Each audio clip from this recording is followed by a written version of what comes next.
The classic Lion King. MGM. The Circle of Life. Yes, the Lion King. Yeah, classic from Disney. Yeah, I first, everybody's of course gonna watch this film from any generation of time. Good film. I first saw it at school, and yeah, it turned out really great. I saw it when I was a baby, y'all.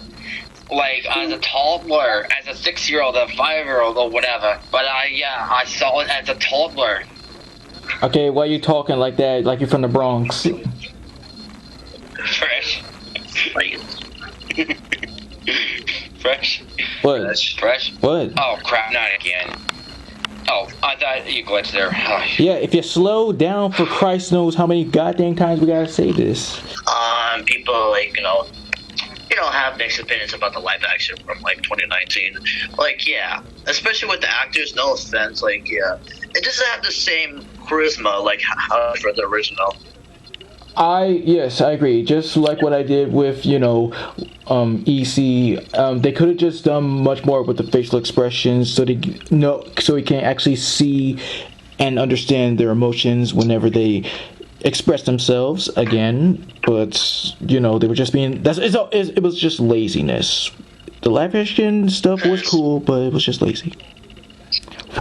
It's funny how you mentioned live action DC because an actor from this cast was part of the DC universe. Well, I said EC due to Yes, my side. Oh, yeah, okay. So yes, of course, during the awesomeness of the Disney Renaissance era, if people might say that might be the greatest one of that time or of all time in Disney is history. But for me, yes, I think I might have started with VHS and then a second time with a quadruple DVD with 2 other Lion King movies and a movie called Spirits about some horse that I got to know about. It was, I'm not really interested in that, but it was plain awesomeness. Yeah, I'm not interested in Spirit either, but I've seen a lot of commercials of it, but I'm still not interested. And now, let's just get into the love, okay? So, of course, we gotta talk about, the most famous part, which is, the circle of life, the start of the sunrise, and...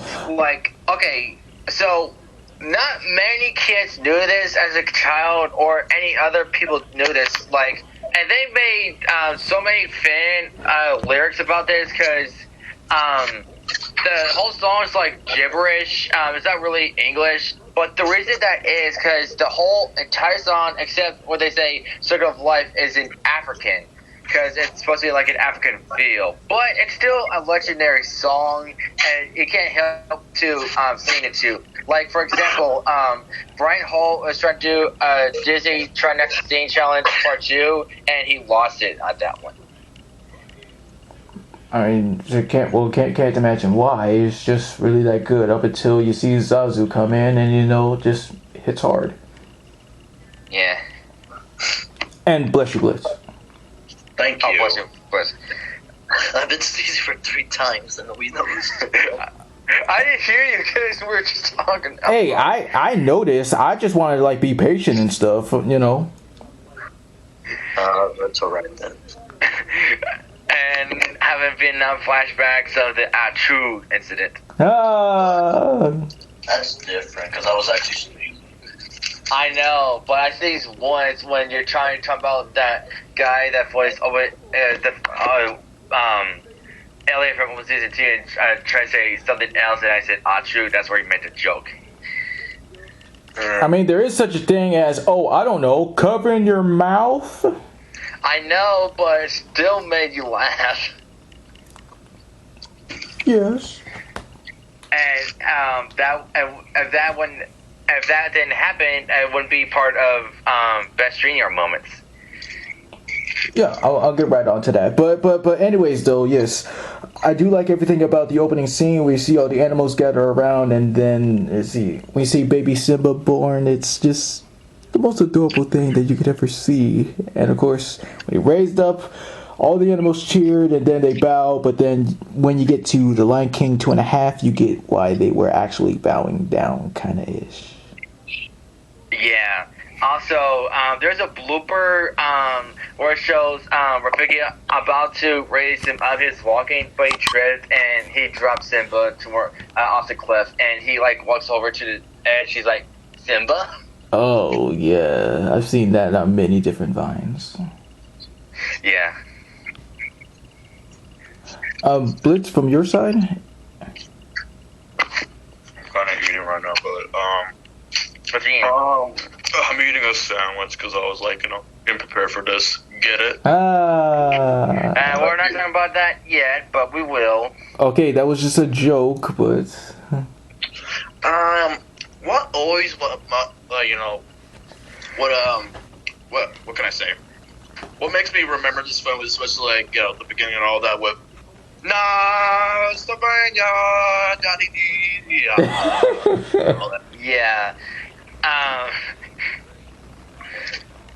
well, Nothing. I was just chuckling a bit. wow, yes, great words of wisdom. Oh, wow, ka-chow. Alright, all Wilson fans, I'm the only one here. Okay, other than that, oh yeah, before we get into anything, okay, with Nala, like, yeah, somebody just pointed this out when I was watching this video. So, you notice her eyes, right? They're kind of like blue, but as she grows up, it turns to green. Really? Hang on a minute, hang on. Let me look her up. Okay, so... Lion King... what? Click. It's reverse, but who knows? Hang on. Okay, so... Adult Nala, yeah, they're green. Young Nala? I think they're still green. Maybe it's just the way the light is. Yes, they still look green to me. Okay, well, there's a color called turquoise, so maybe that's the problem. Turtle. What do you call it? Can we also talk about theories here? Like, yeah, before we get into the dark theory, I guess it's dark, but there's a theory that Nala and Simba are actually cousins. Why do you think that? I don't think it. I heard it. Because, think about it, we never saw, like, Nala's father in the film, right? Right. We only saw her mother. And then we're theorizing that, Scar is her father because of the eye color. I also kind of like that fight with Scar and Simba. Yeah, that was really yes. awesome. But here's what's wrong with it, though. There's a video where it's called "Villains Celebrate Too Early," or because they're monologuing and they lose because they're monologuing. That was one of them when he's about to let Simba off the cliff and he whispers to his ear, "I'm the one who killed Mufasa," and that's where he got the upper hand. Well, yes. Yeah, that's what you get for monologuing.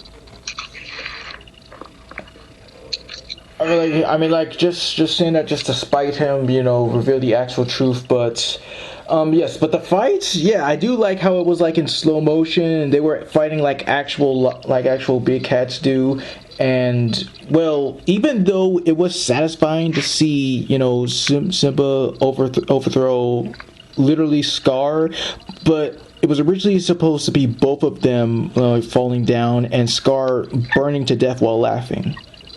Yikes. Yeah. Why didn't they use that? Because that would be too dark. I mean, it was kind of dark too for the hyenas attacking Scar, but when you said that, I'm glad they didn't add that because that would traumatize children. But technically, though, Scar's death did involve him being devoured by hyenas and burning to death too. Yeah, I mean, he is a fire spirit now and a lion guard, so yeah. Yes, and of course there's that there with Hercules, remember? Yes. Right, because, remember, there's a scene where Azu said that Scar will make a nice pelt, and, yep, it came true. Throw rug. He's actually, what? A throw rug, but, yeah. Throw rug, sorry. But, yeah, as actually what happened in Hercules, he's a throw rug. I mean, yeah, the theory is that he actually got away from the hyenas, but somebody killed him in the Hercules, universe, basically.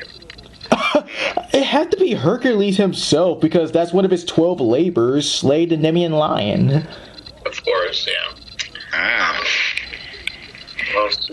Other than that, like, of course, yeah. I also like those funny moments of Zazu, like, just trying to keep everything like organized and everything. But and the scene with him, Nala, and Simba, and the fact that they're singing and he's trying to keep up with them, but he couldn't. He keeps getting stepped on. And remember the scene where he got captured by Scar? He was trapped in bones, and he's singing "A Small World After All." And then he switched to another different song, and that's where we learned that that skull that Scar was holding, it was Mufasa's skull because lions actually eat other lions, and because, yeah, I heard, and I do remember that reference, and that's I will love a cheeseburger with fries and a milkshake. Because that's what you sound like, Chris. What? Your audio right now, you sound like the guy, those workers at the drive-thrus and everything. God freaking dang it, hang on, man. Okay, thank you, Blitz. You just made my freaking day better now. Did you get on camera though? Of course it's on camera, you goof. Okay, so that means you're gonna put that in your next best string art moment. Oh, you bet, you're sweet baby. But can you actually hear me? Yes, and I was using a good. reference. Okay.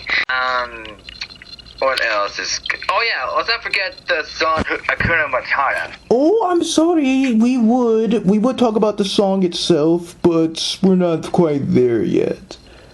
Okay, cut that out. No. We can still talk about it. Like, we can talk about how it is about just living through life with no issues at all, because it's rare for someone today to do that, because you already know. And it's catchy, of course, and you can't help to sing to it, and it's just that good of a song. Still talking about the song.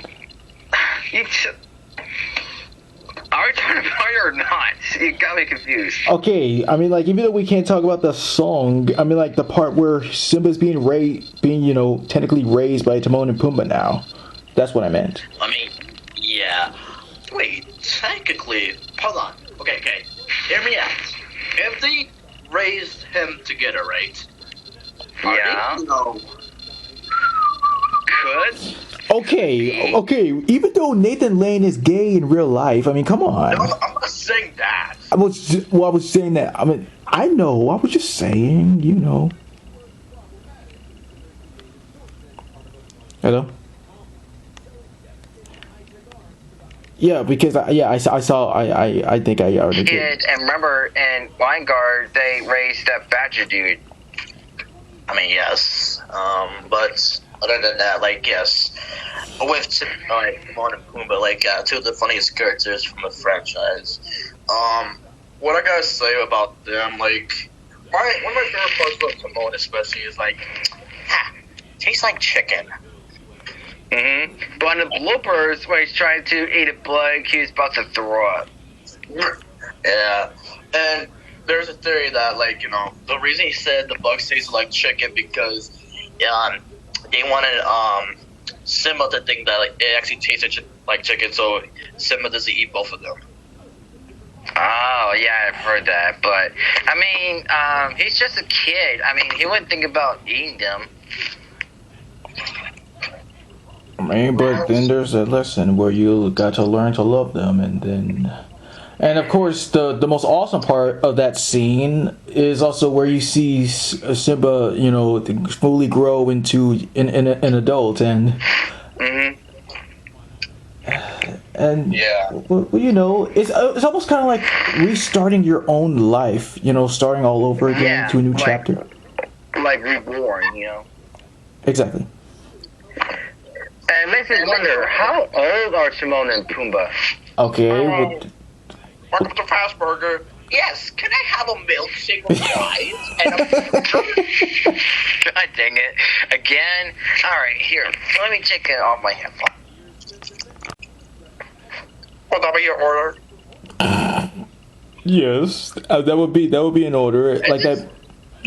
What? It's not glitching. Is it still audio glitching?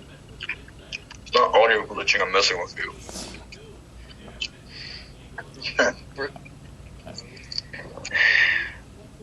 But I'm gonna leave them off just in case it's gonna happen anyway. Okay then. Okay. Any last favorite scenes from the movie you guys like? Yeah. Okay. So another thing. Oh, about the song "Be Prepared." I do like how all the hyenas are like marching like Nazis. You know, like under Scar's control. I heard that. Like, yeah, I was like, wow. You know, there's a theme around Disney villains that evolves around green, like Scar, for example, and Cruella de Vil with green smoke, and that Dr. Dude from Princess and the Frog. I think he used green. Yeah, but yeah, Crazy Nate talked about that, and yeah, so every Disney villain has green because it's supposed to be for evil, Wow, what is this, Spider-Man? Where did you do the exact same thing? Like freaking Green Goblin, Lizard, Electro, anyone else wearing green? You know what?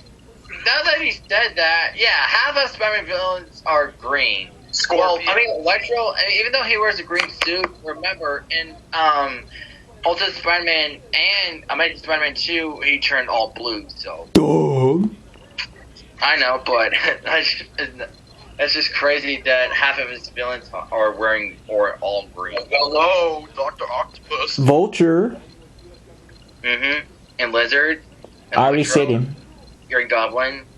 I don't remember who else is green. Well, I clearly just said them. Where was your brain? Did it fail out that quick? Hold on. Before we get into more, since we're talking about Be Prepared, are we officially talking about it, or are we just saying something about it? We're just saying some stuff. Like, okay, but the last scene would have to be, of course, Mufasa's death. No, wait, that's not part of Beloved and stuff. No. Yeah, we're moving on. But can I talk about Mufasa's death? Like, yeah, it was a sad death. Like, yeah, especially like how he got betrayed by like Scar and all that. Like, because Scar wanted everything. Like, and especially like finding out, like, yes, as Fresh said before, like, him eating like Mufasa and everything. Like, that was pretty dark. I know. At least we got to see him again, like in the spirit realm of like in the clouds. And he shows up from time to time in Lion Guard as God dang it, who's that lion kid's name? Oh yeah, Kion. That's right, Kion. As his like need for help. I mean, yes, advice basically. Like, yeah. But oh yeah, you know how like Mufasa was talking to Simba like through the clouds? That's actually another theory that that Simba actually created the drought. Oh yeah. What do you mean? Because look at the clouds, it's all blue and stuff, and like drought. Because think about it, it was following Simba until he went back to the Pride Land. Oh no! Oh yeah, that does make sense. And there's a thing though, in the VHS version, when he's sitting at the edge of the cliff and like those pollen things came, and when there's pollen, they're supposed to. I'm sorry, you can continue. I was like, what the frick was that? Anyway, yeah, when they're foreign, I'm supposed to say this is sex, but it's supposed to say SFX, like, sound effects, but it still doesn't look like it said sex. So, in the remake version for the DVD, it was taken away. Oh yeah, that part, right. Even though we didn't get to the actors yet, can I just talk about one particular actor, the legend himself? Yes. Okay. Well, we don't. Well, we don't have to because we're about to talk about it right now. And shut off. And here we go. Casting characters. Okay. Before we talk about the main cast, let's just talk about the god himself, like one of the gods of voice acting, like Frank Welker. Yes. Go ahead. Yes. Like, for example, in the fight between Scar and Simba, when they're like warring, that was Frank Welker himself, because he's known for what? No, I said Frank Welker as well. So go ahead. Yeah. So yeah, he used those line wars, and he used it as a technique where he just make noises in a metal trash can, which is his trademark. Okay, yes, but I'm sorry, Blitz, but even though he can do it without the trash can, I guess it's just to like make it much more pizzazz like or something. What? Yeah, realistic. That makes sense. Yeah. I did say realistic, but yeah, I thought it was a clever method, like what he was doing with the trash can, basically making the Raws more like, yeah, as I said, realistic and all that. Mm-hmm. And yeah, it did some like actual lions too, and it can make one heck of a line war. I mean, yes. All right, then. Now we get to the main cast. Now the first up we have here is Matthew Broderick. Matthew Broderick. Well, wait. Are you sure you don't want to do James L. Jones? Yeah. Okay, since both of them are technically the stars of like the film. I mean, okay, let's talk about James first, like, as legend and all that. So yeah, it's James Earl Jones, a god himself, the god of voice, and yeah, he did terrific as Mufasa. Yes, of course. Many of us, that's how we got introduced to him. Or if you saw Star Wars first, that's how you got introduced to him as well. And yeah, I mean, last month he officially took out the cape of Darth Vader and officially retired from that role. Mm-hmm. And there are many other people that can take that mantle. Like, I would see either Kevin Michael Richardson or Keith David. Who knows? We'll see. But yeah, James Earl Jones, starting out from the bottom, and then, and it was so cool, like, yes, despite the 2019 film, it was cool that he reprised that role. Yes. Mm-hmm. I mean, it's his trademark, one of his favorite characters. I mean, and maybe one of his favorite characters. I mean, it's one of his best roles. I mean, I know that he didn't voice him in the Lion Guard series, but him returning for a role, even for a live action movie version of the cartoon he was in, that's just pretty awesome. Yeah, I mean, James, with that god voice he has, like, you can make anything, like, amazing, especially, like, making Mufasa a great leader and a great father. Mm-hmm. He's almost like Morgan Freeman in a way because of his voice. Exactly. Yeah. Imagine Morgan Freeman voicing Mufasa. Now, I mean, would it work though if like he voiced him instead of James Earl Jones? I mean, I could see it. I mean, even though like before like he did the Lego movie, he could definitely do it. I mean, yeah, but who knows?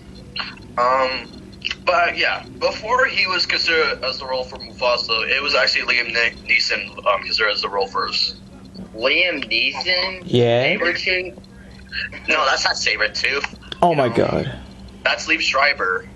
Oh, Liev Schreiber. I got too confused. But Liam Neeson, like, yes, recognizable roles, like, yes, Taken, of course, The Nut Job, like, where he plays Raccoon. Of course, Right, he played that good cop from the Lego movie. Right. But however, what is it? What?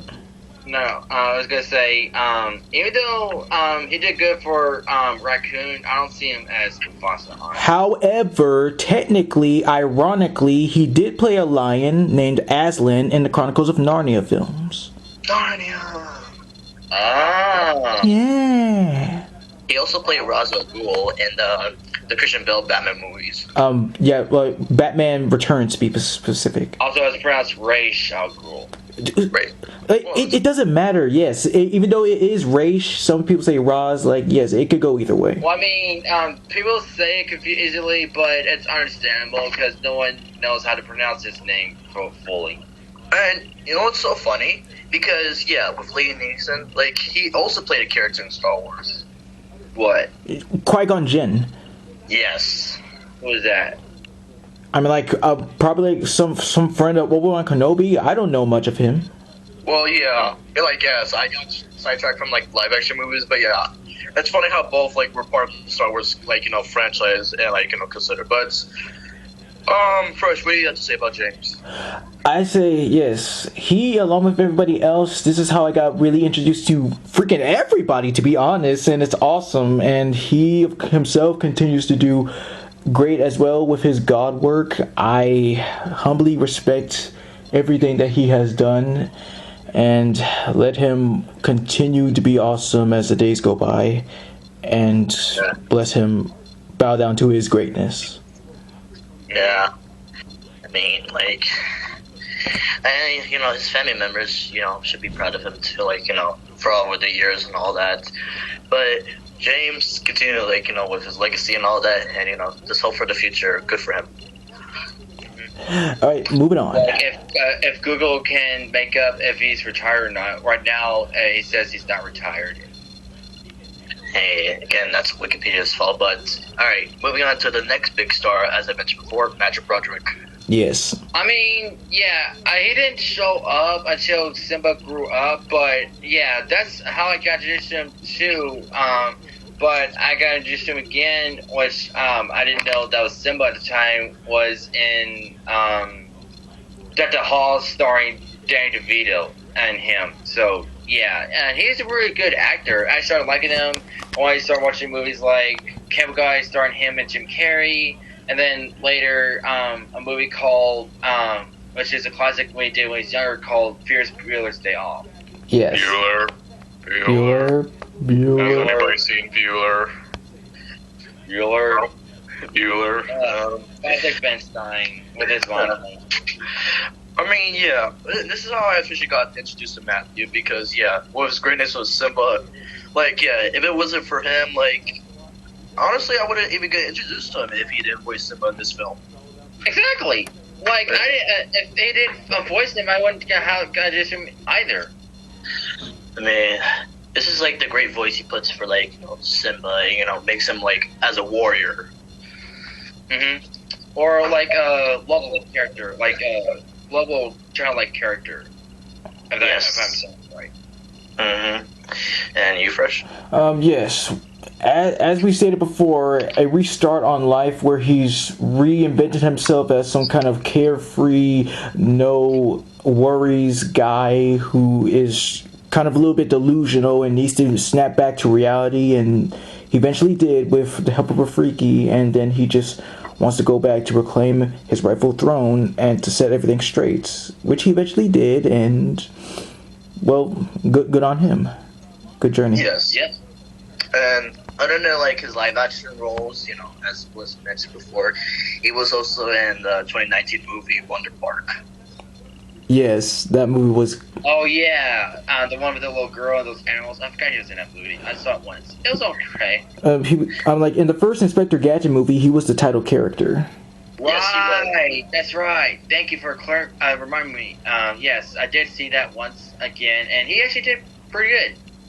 Yes. And I love the scene where, like, it was on the operation table and Dr. Claw is, like, talking about starting cartoons, and that's a reference to the old series, and him, Inspector Gadget, and his assistant were both looking at the camera. Yeah. And, of course, he was also in Adventure Time, and then, like, another recognizable role everyone remembers, like, yes, the B movie. Yes. Right, where he played Barry's friend. Flayman. What? Adam. Yeah, Adam. I wanted to say Benson for him. Because... It's been a while since I've seen the B movie, so I forgot his name, really. But, yeah, he played that character pretty well. Yeah. That's another how I got introduced to him. Of course, I didn't know it was him at the time. But yes, yeah. We get the idea about not knowing people. We get it. Well, yes, same as James Earl Jones, like Matthew Broderick, this puts out his magic for any role he gets. Like, either playing a good guy, a villain, who knows, what's his next move. But yeah, this is a good actor, and hope the best for him. Same here. Alrighty then, next up, the main villain of the movie, Scar. Voiced by Jeremy Irons. Wow. Thank you. Yeah. Okay, since he didn't know, okay, I'll explain. So Scar, basically he just wants to become, like, the leader of, like, all, like, things. It's basically like the plot of, well, a little bit of the plot from Madagascar 2, basically. Yeah, come to think of I it. mean, yeah, and that was way before Madagascar 2, so maybe Madagascar 2 took elements for that in a way, but Jesus yeah. Christ. Imagine Alec Baldwin, like, voicing Scar at the time. That would have been different. I could Nah. kind of see it in a way, sort of. Dang. But I'm just putting it out there. But Scar, like, yeah. That's not, like, well, yes, he was, like, one of the best villains of Disney history, but, like, as a character himself, like, yeah, not really good with, people or, like, the animals. But, he did have, like, the kind of, like, I guess, like, friendly relationship or, like, tear it apart, like, relationship with the hyenas especially. But, as a leader, he didn't do really good, like, and Scar, like, just being mischievous and, like, killing his own brother, basically, by, off the cliff, But Jeremy Irons' like, performance was pretty, like, spot on. Mm-hmm. And given, like, a small English accent, and made him actually sound like an actor. I don't know, Mufasa.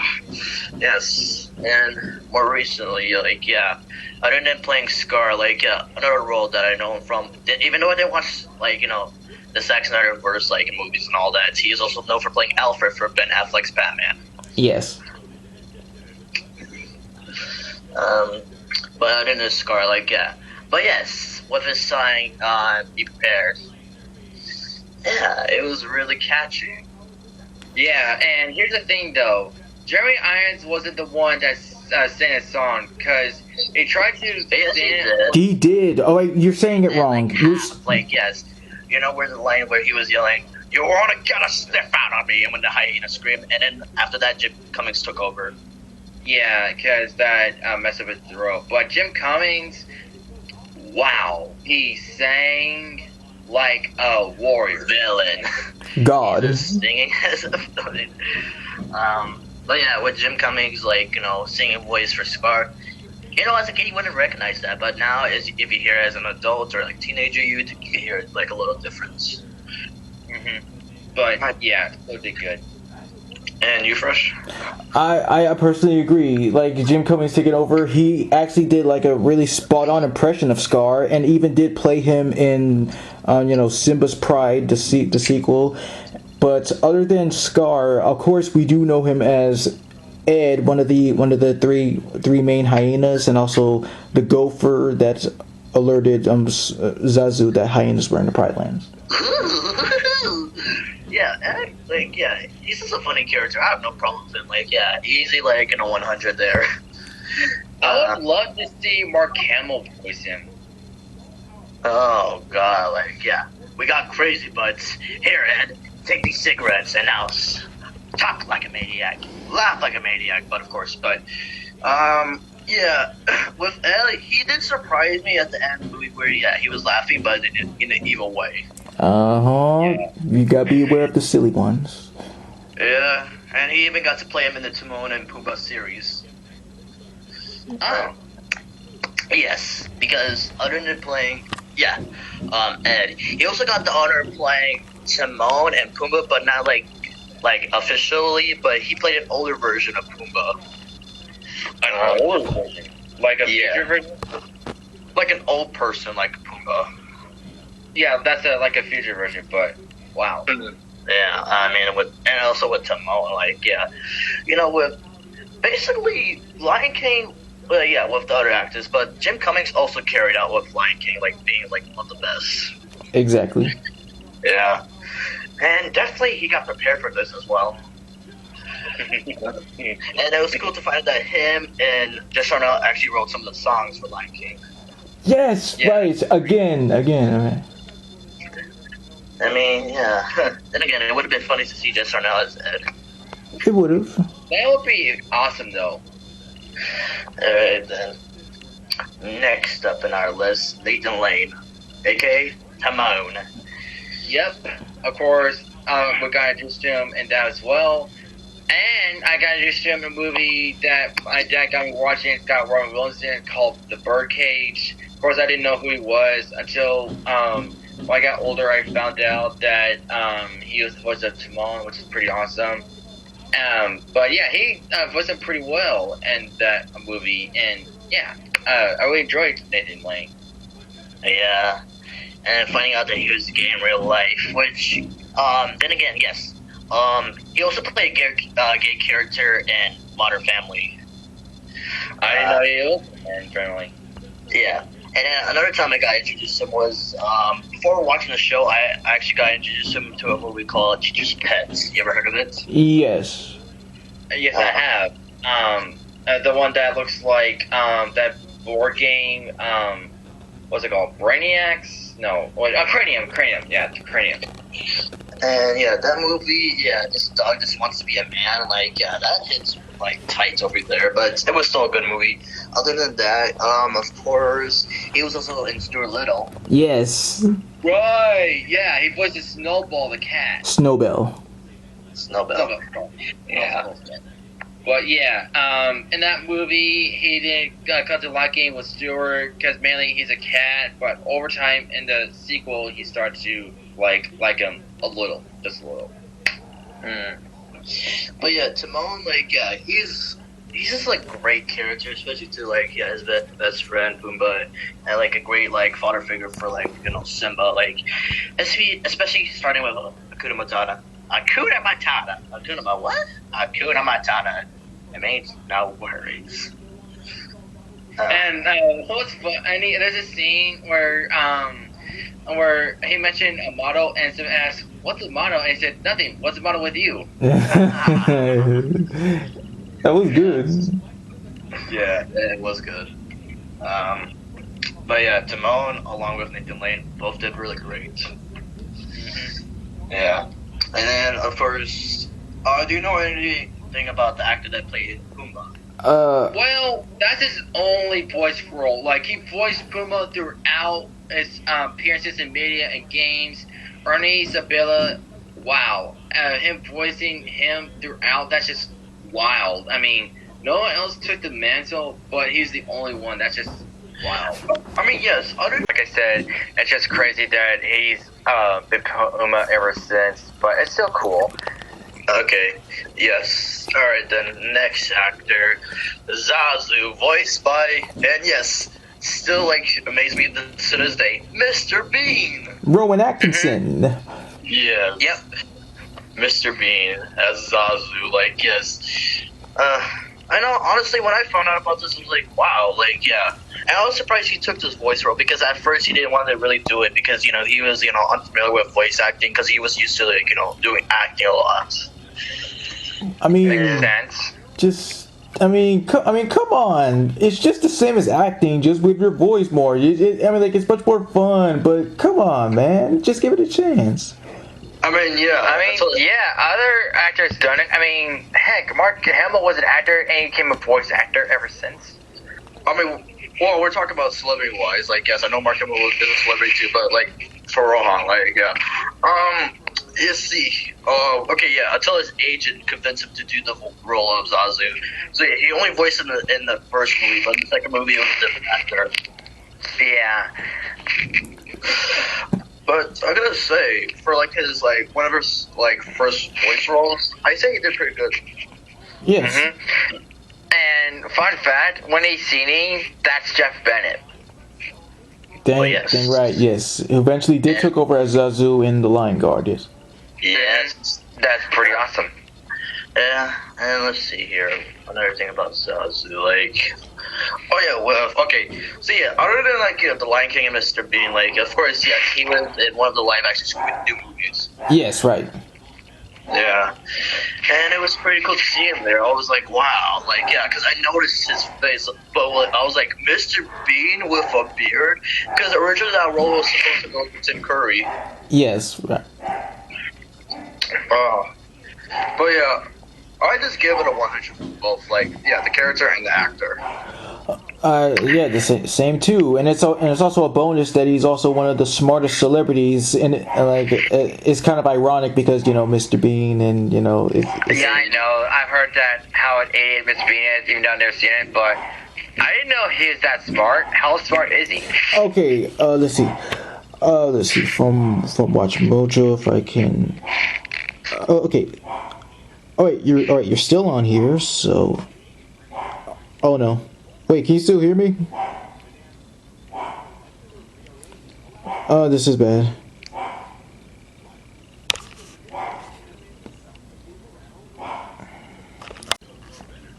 So say, So it's do you- here. Oh, go ahead. Do you miss the subscribe button being red? no. Honestly, Oh, wait, who is he talking? I think he was talking to both of us, or were you talking to me? Both of you. Oh.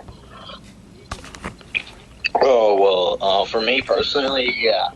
Oh, listen, I get the new changes for YouTube, even though add some of the good pros here, but with the cons though, I get you're trying to update everything, but do we really need this update though? Think about it. Yeah, it's not really necessary. I mean, I know black is my favorite color, but also red is, so I'm used to it being red. I mean, red is the signature color of YouTube back when it first started, of course, so they better had not changed the color of the YouTube logo. That would piss people off. And your side fresh? Okay, I wasn't here because I was trying to find some research, but I don't really mind. It's not really that much big of a deal, honestly. Oh, okay. Okay, so it says here, yes, He's actually a genius for real, because he has an IQ of 178, which is really high. Wow. He also has a background in traditional engineering. He has studied at both Newcastle University and Oxford University. Wow. That's pretty impressive. I give a pat on the back for that. And, we didn't see Big Bang Theory the second place. Oh yes, breaker, Roger. Yeah, we'll gun these suckers down. Roger all that. You know who else likes to Roger all that? My mom. Are you messing with me, or is my audio actually glitching? Yes, it was still glitching, Captain No Ears.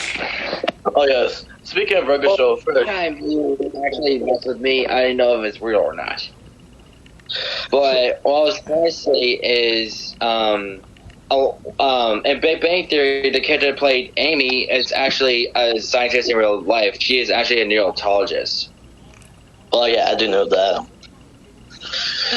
But with that out of the way, I'm glad you gave me that Fed Fresh. Sure, and Blitz, what were you trying to say? Oh yeah, speaking of regular show, 2 days ago, because you know how Cartoon Network's been recently putting out old shows that used to air, and one of them was the regular show. So yeah, one of the episodes I saw from regular show is the Thanksgiving one. Well, yes, great on to you. I will be sure to see that, coming this month. Yeah. Okay. Next actor who played the other hyena, Whoopi Goldberg. Shenzi. Yes, the only female of the group. She is basically the leader of the group. Well, Bonsai. What do we got here? I don't know. What do we have here? That's how it all started. Yeah, I didn't know that was Whoopi Goldberg at the time, because no idea who she was. I think I got introduced to her, what was it, Karina? Yeah, Karina. But yeah, her playing in this movie, she actually did a pretty swell job as this character named Shenzi. And yeah, really awesome. Yeah, this is how I actually got introduced to her as well. Other than also Toy Story 3, where she played, what was that? Stretch. Stretch, yeah. Stretch, the rubber octopus. When I was a kid, I always wanted a toy of him or her. Sorry, her. Yeah, but yeah, because I love stretchy things, and yeah. And then of course, others from Whoopi Goldberg. Of course, she was in the Little Rascal movie. Right, that's all. That's a gesture. And what's funny, when Bugway said, "Hey, my mom's here," and then Porky said, "Whoopee," and she showed up because her name's actually Whoopi. Yeah, and of course, she was in the first Michael Bay TMNT movie. Yeah. Oh yeah, you're right. She played as Megan Fox's boss. You can just say April O'Neil. Yeah, sorry, it just came out Megan Fox, but yeah, I actually forgot she was in the movie until you said that. Yeah. And of course, if along with her talk show that she had, well, of course, that's a little bit difficult for her. A little bit. Yeah, something happened that made her get kicked off, so that's a problem. She did. But hey, even though people have their different opinions, I think she's still a cool actor for playing. Let's not forget her trademark sunglasses or glasses. Are they glasses? Well, yes, it's glasses / sunglasses. Yes, I do like the shape of it as well, and of course, yes. Fun fact: when she wasn't available to voice Shanty in the series of Timon and Pumbaa, it was Tress MacNeille. Yes. Oh, that's cool.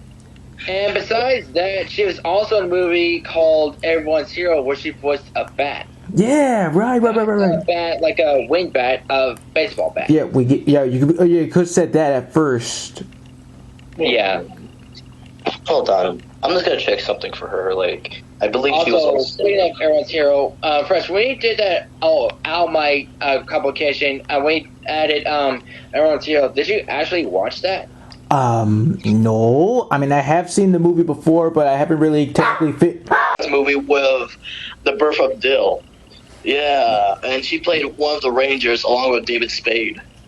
I did not know that she was in the Rugrats movie to begin with. Oh, she was also in the 7D, the Magic Mirror. Yeah. Right, yeah. When I got older, when I saw a clip of her, I was like, wait, is that Whoopi Goldberg? And so I said, yep, that's Whoopi Goldberg. Holy crap. And I found this out too when I did a birthday video of Wallace Shawn a year ago. And I found out that it's actually the evil version of that magic mirror, and that actually shocked me. Find out. Also, besides that, she was also a guest star in Scooby-Doo Guess Who, where she played as herself as a fortune teller or psychic. And in Amphibia, her latest role in season 3, where she played an axolotl, she did pretty good. And apparently, she's also in Marvel's MODOK, where she plays a character named Pancakes. Is that so, huh? Yeah. She was also in Robot Chicken. Wow. Oh. Alright, let's see who she was in Robot Chicken. Nothing else I can say. She's just that awesome. She's a legend. Agreed. And, okay. Alright, next up, who also played one of the other hyenas? Yeah, Cheech Marin, who played Bonsai. Yeah. Her birthday is actually in a few days. It's on the 13th of November. Oh, cool. Nice. Yeah, she's going to be 67. With Cheech Marin, well, of course, yes, he's also in Cars, where he plays Ramon. Yeah. Yeah, that cool car. I always love the court scene, where he's pull up his wheels. He was show off. Yeah, I know. But wow, the guy that played Bonsai is Ramon. That's pretty awesome. Oh, let's see here. I also got introduced to him in live action in the George Lopez show. I didn't know he was in George Lopez. Yeah, he played this gay guy along with another actor you might know, John Michael Higgins, who you may know played the Riddler from Batman Brave and the Bold. Ah. Yeah. Okay. I did not see that episode. I probably wouldn't know who that dude was if I did see that episode. Or Cheech Marin. But yeah, even though it's off topic, I would say Ramon is a really cool character. I really do like him. Yeah, gotta love the paint job. Yeah, remember that scene in Cars where they tried to get the tourists into the town, but he was showing his backside. It was supposed to be a dirty joke. Mm-hmm. Yeah. He was also in the Book of Life, where he plays Pancho Rodriguez. Yeah. You're kind of a little bit back away from the camera, or He said Pancho Rodriguez. From the Book of Life. Wait, the Rodriguez. Let's see. I mean, I've seen that movie like 3 times. It's just been a while, but some of his other works, yeah, I did like him as the Chihuahua from, let's see, what was it? Oliver and Company, and the Pack Rat from freaking Beverly Hills Chihuahua. That was surprising. Yeah, some guy named Emmanuel. I just found him in Behind the Voice Actors. And apparently he's in South Park by someone named Chief Running Pinto. Okay, well, look. Yes, Cheese, along with his partner, Tommy Chong, like, yes, they played themselves in South Park, yes.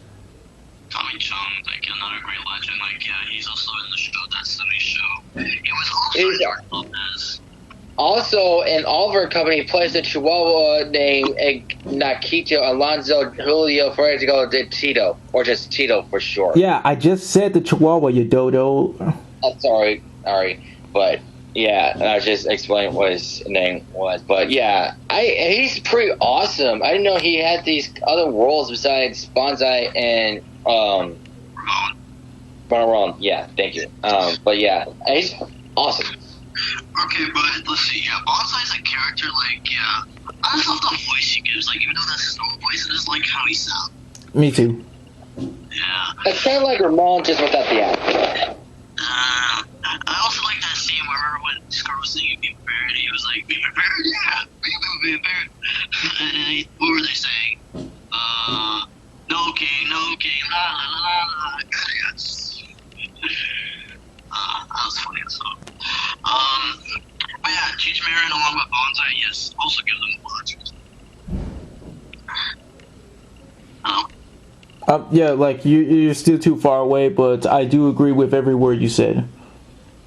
Christian. Hey, same as you. Okay. Let's see, other, recognizable actors from this film. Let's see here. Of course, yeah. Well, the legendary actor that played Rafiki. Yes. May he rest in peace. Robert. Oh, motherfucker. Gilliam, something. I think it's pronounced like that way. Yeah, but yeah. Died in 2017. The first voice of Rafiki. He voiced him in the Lion King movie and then other media until, like, in the series Lion Guard, Terry Payne took over. And he did an excellent job taking over. He sounds exactly like Rafiki. Heck yeah. Yeah, I just like how he made Rafiki just like what he is today, like, just being random. Mm-hmm. But he's still wise, though. And let's not forget his meme song, the Banana Squash song. Oh, yeah, that's it. I mean, yeah, go ahead. No, I was like agreeing with that. Humping squash banana. Oh, yes, that vibe is so freaking hilarious. I know. Because there's a guy that was navigating this on a tree branch and he's like jumping up and down until the branch broke and fell. Let's see, other media he's been on, like, Fish Police. You ever heard of that show? No. I have not heard of it. Of course, let's see here. He was also in the Proud Family. He was also in one of the Land Before Time films, like The Big Freeze from 2001. I'm sorry. The Adventures of Tom, Dumb, and Dumbarella. What else there is? I mean, other than that, yeah, he also has been in this video game franchise called Half-Life 2. You ever heard of it? No. I have heard of I have heard of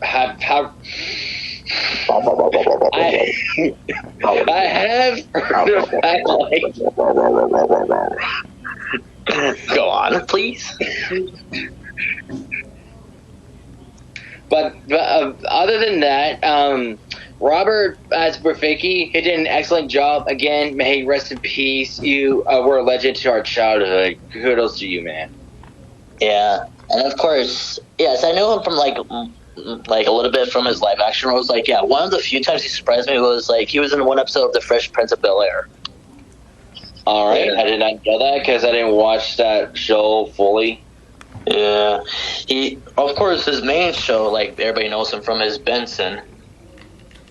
He was also in a show called Soap, Lean on Me. Oh, that's a movie, but yeah. And yeah, before his sad passing in 2017, he actually retired in 2014. Oh, Makes sense. how? But How does that make sense? I mean, seeing pictures of him, he's probably getting old. That's probably why he's decided to retire. No, Or maybe that's health n- issues. Jesus Christ. No, I'm not doing this. But yeah, Rafiki, like, yeah. Again, without this character, because wasn't he supposed to be another like animal? Well, Wasn't? yeah, they did, and they also got his anatomy wrong as well, because even though he's supposed to be a mandrill, he's not really supposed to have a tail. Right. Yeah, because they're not supposed to have a tail anyway. Even though they got the red blood correctly, they're not supposed to have tails. Yeah. Oh yeah, and also like with the cast, like yeah, Nathan Lane and Ernie like originally wanted, they wanted them to play two of the hyenas, but as they came in, they of course, even though they were not in the original script, they made Timon and Pumbaa just for the two of them. Well, I'm glad they did that. Although it would be interesting to see them as hyenas, like a little bit of a cameo thing, like evil versions of Timon and Pumbaa. I don't know, but yeah. Other than that, like, anybody else from the cast, or is that it? From what I see, I mean, of course, there is young Simba, Jonathan Taylor Thomas. He was in stuff like, he was Pinocchio in The Adventures of Pinocchio. Oh, the live action version. What'd you think of that one? That was so freaking something else. Like, the only thing I remember from that movie was when Pinocchio punched the crap out of some kid that was like, lay off my friend, Woody, and then boom. Wow. But what do you think about his appearance, though? It's fine. Like, it didn't bother me at all. I found out about the live action Pinocchio because there's some special features in third movie of live action TMNT where you're supposed to get the movie based on the picture, and that's how I got introduced to it. Yeah. Oh yeah. What do you call it? What was it that I was about to say? I know it was a theory, but what was I about to say? I'll tell you later. But anybody else, from the cast, or is that? I mean, like his other stuff. He was also in Home Improvement. Is he? Yeah. He was. Let's see. Let's see. Okay, he was in the Wild. What? Sorry. He was in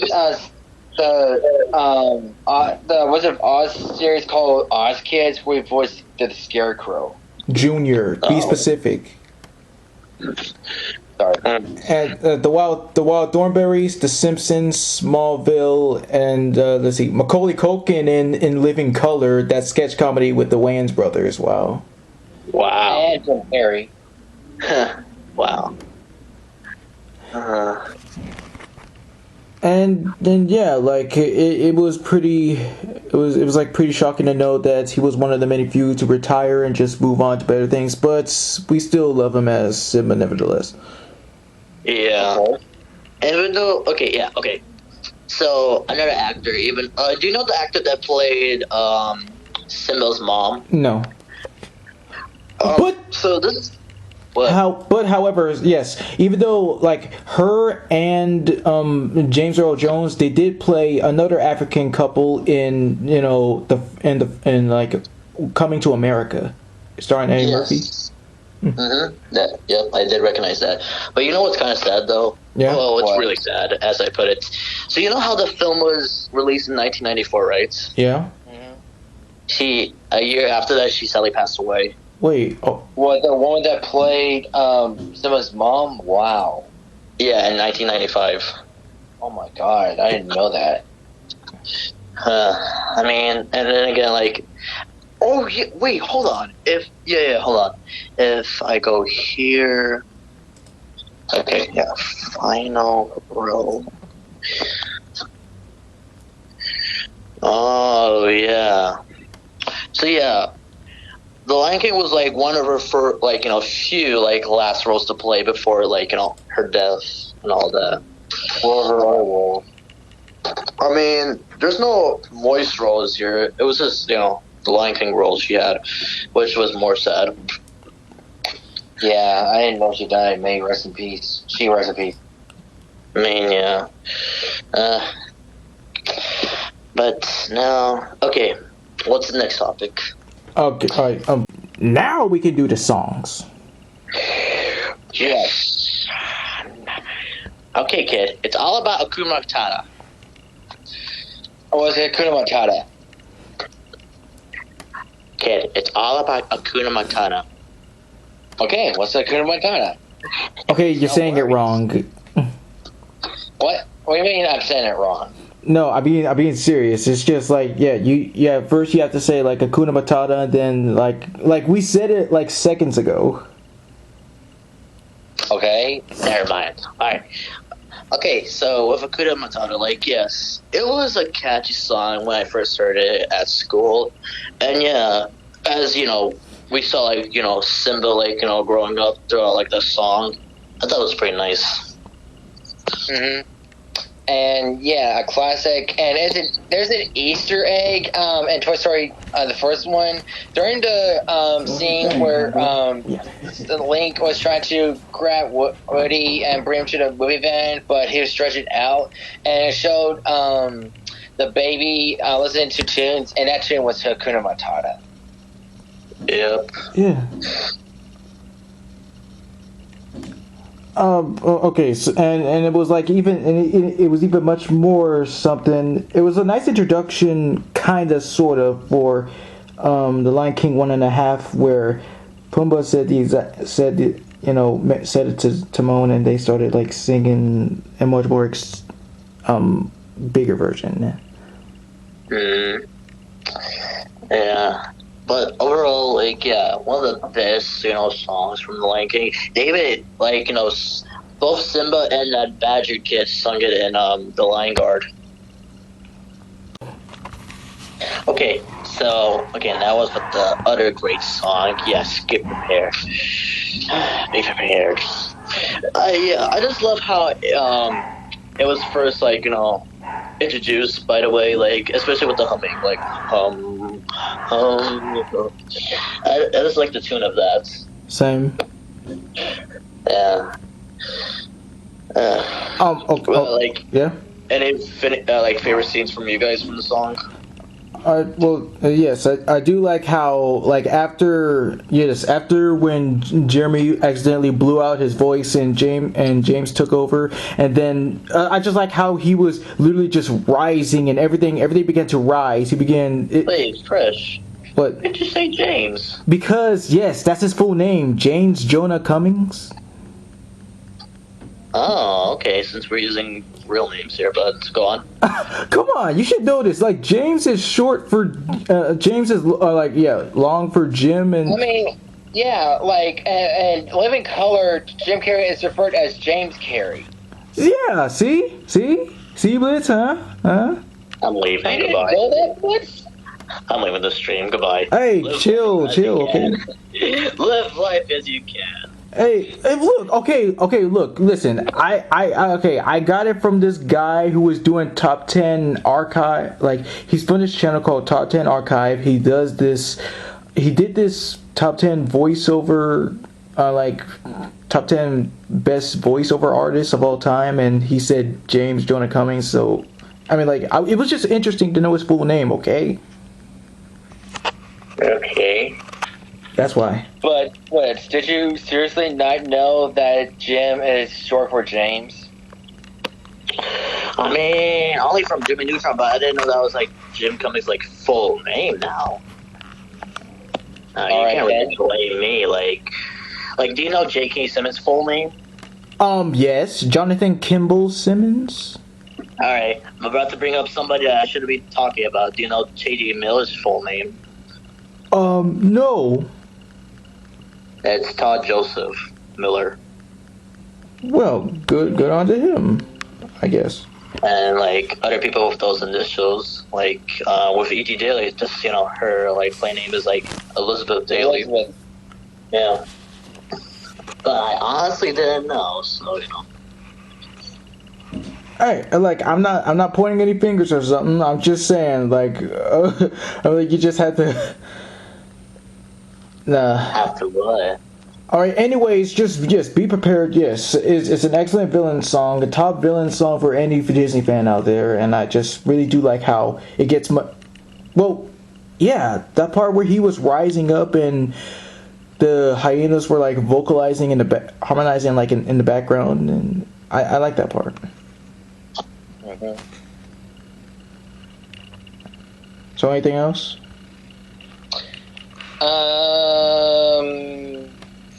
I mean, I don't know any other songs besides Circle of Life, Be Prepared. Oh, yeah. Where Simba and, well, only Simba were singing, Can't Wait to Be King. Yes, that part right there. Yeah. Anything? Nothing much. All right then. Well, I guess that just it was an interesting song. Is like I liked how the animals were like stacking on top of each other until they fell down, and a rhino, she just sat on top of Zazu and. Carrie. I was like, God damn, he's so strong. Yes. With Scar, before Jeremy Irons got the part, there was also somebody else considered it. Who was it? Oh yeah, Timothy Dalton. You know who that is? Yes. Like, Looney Tunes back in action. Hello. All right, no. You gotta be specific. He's not gonna know if you don't be specific. I was gonna bring that up. Like, yeah, D Matrix, like dad. Oh, wow. And Where I know him from? hello, Toy Story 3, Prickle Pants.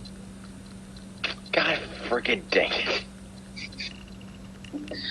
But yeah. Oh wait, yeah. Also, Tim Curry was also like, Right. Yeah. But wasn't he busy at the time? Bless you. I think so. But yeah, other than like Scar, remember he was also considered as Judge Doom and Jafar. Yes. Oh wait, it also says here, right, I remember now, it said that Rafiki was originally supposed to be a cheetah. Oh, that's what I was thinking about. Yeah. Yeah, let's see. That one makes sense. I've heard Rafiki as a baboon or some kind of any other kind of monkey because it fits. I mean, how else he's supposed to lift Simba up in the air? Like, is the cheetah going to stand up? Okay, that wasn't really the point, but I don't think that was like the reason why I like put. Oh wait, okay. So in the original script, like while making the script, Scar was supposed to have a snake, henchman. Right. Yes, that was, but that was already taken by freaking Jungle Book. No, you can't do that. Yeah, but technically there was a snake villain in the Lion Guard who was voiced by Christian Slater. I've heard about that, and someone told me the reason Kion guy has a scar now because a snake bit him. Yeah. Oh, another thing about Zazu, one of the other choices that were considered the role was Patrick Stewart. Right. Yeah, and I can actually see it. Yeah, I know this is before, but imagine you call him Sir Zazu. I don't know when he was titled as Sir, but yeah. It reminds me of that commercial he did with Mark Hamill, where it's some kind of food. I remember that commercial from 2 years ago. Yeah, that was the best. Yeah, and they're playing checkers or something, and Mark won. He said, "I got you now, Patrick." And he slammed the table and said, "That's Sir Patrick." Ooh, Sir. Yeah, I do remember that. Star Wars and Star Trek. What would they think of next? There's the Joker versus Professor X. How about that? Yeah. Could you imagine if Professor X actually read Joker's mind? And Yeah, right. Okay. So the ending, the ending for me, the first time when I finished the freaking movie at first, and I got to Elton John, one of the most amazing guys ever to be in the music industry. His song "Can You Feel the Love Tonight." The ending. I mean, like, I'm not talking in the movie version because that's different. That was man and woman, but at the end, his version, original version, it just hits hard. Especially like every time when he says the part where like it's enough to make kings and vagabonds believe their very best. I just got so like emotional. I mean, I didn't cry or nothing. I was just saying like it's some good song. And it just snapped me back into reality about like how much emotion means to media and how good some music can be, despite it sounding so very deep. It is still good. I do agree, Christian. Wait, what the? you, dude, you motherfucker! Hey, Fresh, watch your language. Shut up. God freaking dang it. Okay, now we can give our scores. Alright, so Lion King, highly recommend you watch it. Not the live action one, 1995 4. Four, thank you, sorry. 4. But yeah, a really classic Disney film, one of the top ranked ones. I give it Infinity +1. For me, I bet on Thanos' Infinity Gauntlet. Yeah, Infinity +1. Yes, we all agree. So see you later. Bye. Yeah. All right. Tell me the 1994 version, right? Yes, the OG version. All right. All right. What I love about the Lion King is that it's basically similar to Hamlet, where the little brother gets jealous of his older brother. Basically Scar, yeah. Where Scar gets jealous because he wanted to be the king and not Mufasa's son, Simba. So Scar tries to think of a plan to get rid of Mufasa and Simba originally, but he didn't expect Simba to actually roar that loud because that did not go to plan. However, I think he's one of the best favorite Disney villains out of any other because he's most likely the best manipulative character that has this sweet and innocent attitude. He really plays it well through his evil schemes. And the greatest thing about it was that Simba did not see who really killed Mufasa. And that has to be one of the greatest games that Scar pulled so far. Although what really made me sad was that is just when I was little, right, and I was being babysitted, right, what made me sad was I was too afraid to look at Mufasa's death.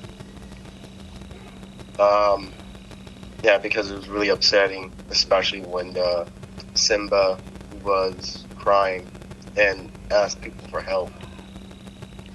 And then Scar would tell a little child to run away and never return because saying what would his mother would think, which made Simba have delusions thinking that he killed his own father because of the war that he did, which caused the stampede, when really the hyenas were chasing the deers was on my dad, which is why the Wildebeest. stampede happened. Yeah, the wildebeest, which is why the stampede happened. My favorite moments would have to be the fight between Simba and Scar. My favorite moments was the comedic moments with Timon and Pumbaa. And then my other favorite moment was the pouncing scene where Mufasa was teaching Simba. It's more like a father and son moments. My favorite voice actors in that film has to be Nathan Lane, Ernie Sanders, Ernie Sabella. Ernie what? Sabella, if you slow down. Okay, Ernie Sabella. Yeah, Nathan Lane, Ernie Sabella, Jeremy Irons, Irons. Jeremy Irons, and James Earl Jones. James Earl Jones. They were perfect for the roles. And I actually the things I love about sometimes with when it comes to picking the right voice is that you need to know what these characters would sound like and imagine what they would sound like in your head. Yeah, I agree. Yeah, and not just choose them just because of the sake of it when they don't really fit the tone and the voice that you want them to sound like. Nathan and Ernie actually improvise. They improvised their lines. The Timon, the Hakuna Matata, never came to the script. They actually improvised it. Go on. Yeah. What's really surprising that I did not know up until now was Jim Cummings finishing the music, because Jeremy had a tough time singing since he wasn't a singing person. But he's still a good singer. It's just he had a sore throat after that. Yeah. Yes. So very true. Everything about it is perfect. That yes. There's nothing a wrong thing about it. Yeah. And then what's also surprising was that Jim Cummings came in to voice Scar again in Simba's Pride, but just that he only did Scar laughing. No, I mean, Jim Cummings did take over for Scar's singing voice and as Scar in Simba's Pride. Yeah. And when you say that guy, you just gotta like be clear because people got names. Yeah. So, right.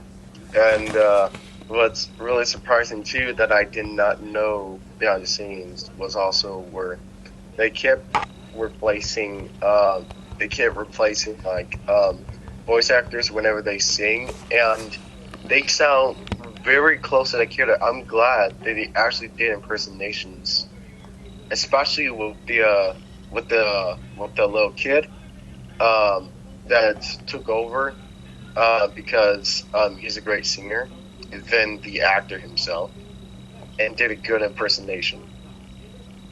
Yeah, I did notice that too.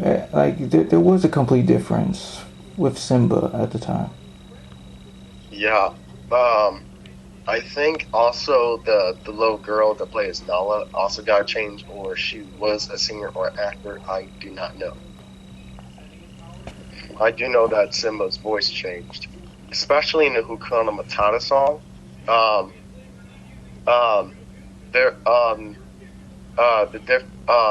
The different actor singed in Simba's voice, and it was an actual singer, did impersonation on Simba. Yes, you did say that like already, but Yeah, I'm sorry, I gotta be specific. A little guy. no, I mean like you repeated it like again. Like, is there anything else that you find fascinating about it? Like I love how Africa was actually depicted in the way that was supposed to be depicted, because they took photographs of Africa and then actually drew Africa to make some few changes of their own, like how in that scene where the Pride Lands was a disaster all because of Scar. I really like that, and that Africa is so beautiful, compared to, my opinion, that lifeless 2019 version. Yes, I agree. They like, it's easy. They could have just done something to shape it up a bit, like better facial reactions, so that we understand how they're feeling whenever they, express themselves. But And Africa looks so, the way they made it in the 2019 version, it looks so freaking gritty and shit. What have you done to my father? Anyway, yeah, that's all I'll say.